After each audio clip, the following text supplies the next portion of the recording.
Prologue. Gia. It was the night of Gia Mehta's wedding, a happy occasion. She was supposed to focus on her new life with Arjun, her fiancé. Instead, she was saturated with fear. The threat pulsing on her phone hung over her head like a sword suspended by a thread. A battalion of trained security guards were keeping an eye on her room, but she felt unsafe. Gia inhaled and exhaled shakily.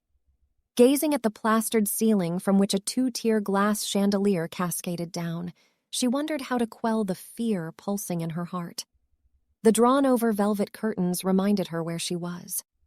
Gia sat up, feeling the weight of her thick kundan necklace and long, uncut diamond and emerald earrings.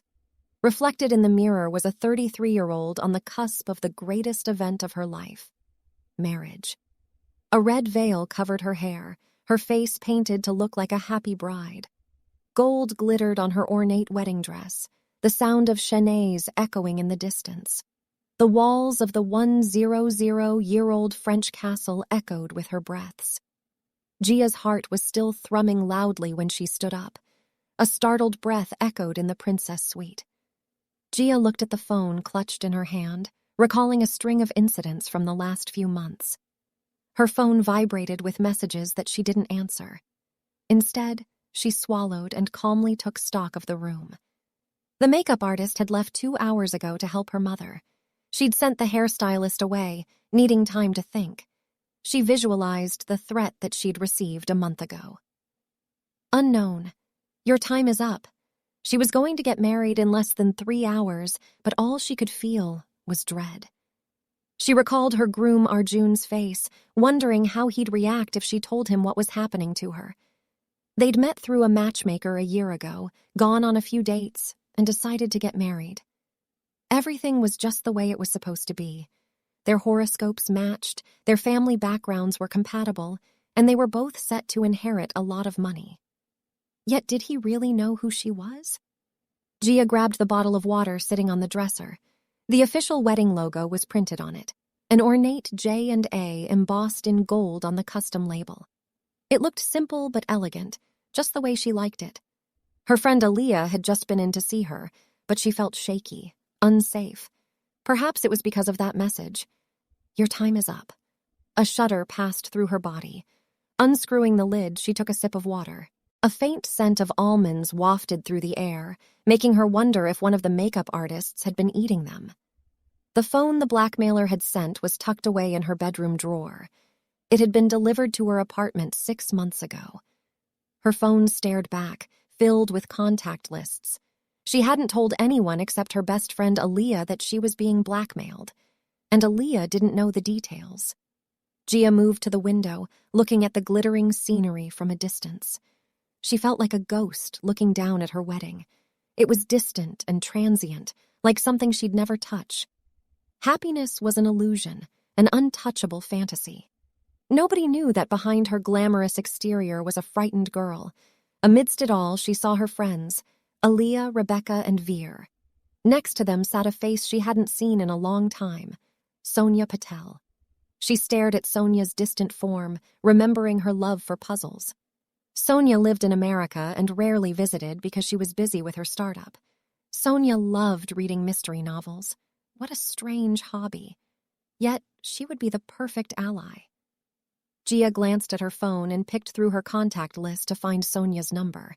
Should she text her? Should she burden her with the truth?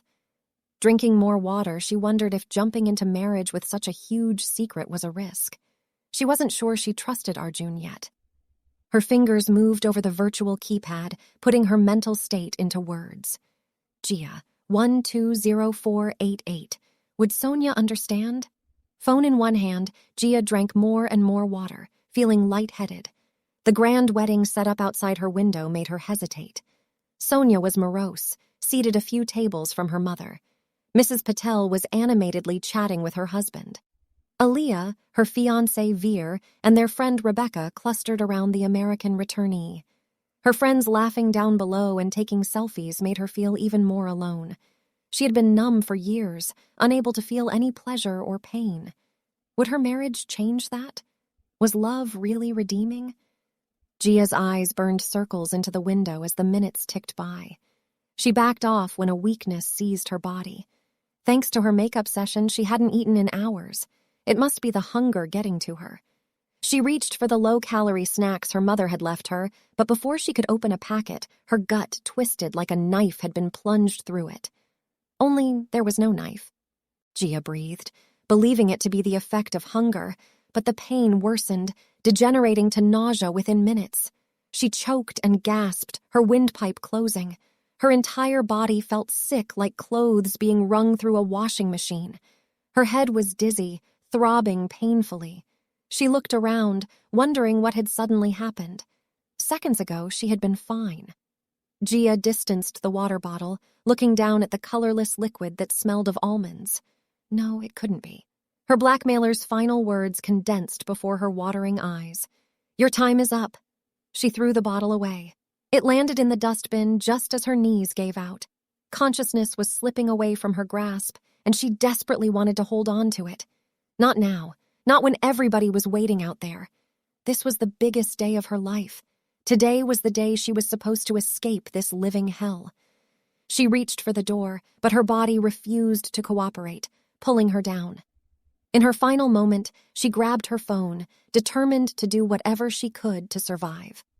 Gia tried calling the emergency number, but she didn't know what it was in France. The phone felt like cotton in her hands, letters blurring as her mind blanked out. The message that she was about to send flashed on the screen.